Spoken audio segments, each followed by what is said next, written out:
because if you look at the SEP, actually, the projections for growth this year and next actually ticked up just a little bit, and inflation and unemployment didn't really move much. So what's different now? What's different now is that you see a very different picture of the risks to the labor market. You've seen, we were looking at 150,000 jobs a month at the time of the last meeting, and now we see the revisions and we see the new numbers. And I don't want to put too much emphasis on payroll job creation, but it's just one of the things that suggests that the labor market is really cooling off. And that tells you that it's time to take that into account in our, in our policy.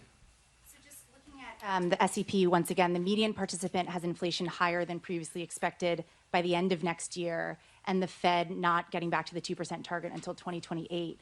So I guess I'm just wondering how you characterize the risk to price pressures of kicking off a series of cuts at this point.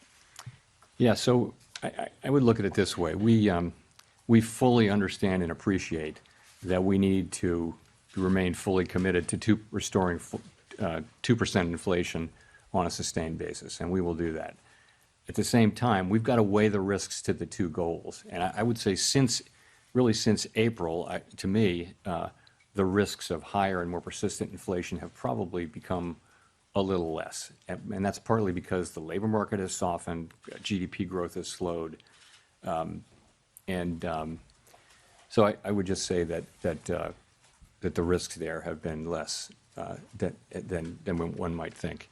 And in terms of the labor market, what we're seeing is unemployment is still low. It's still a relatively low rate, but we're seeing downside risks.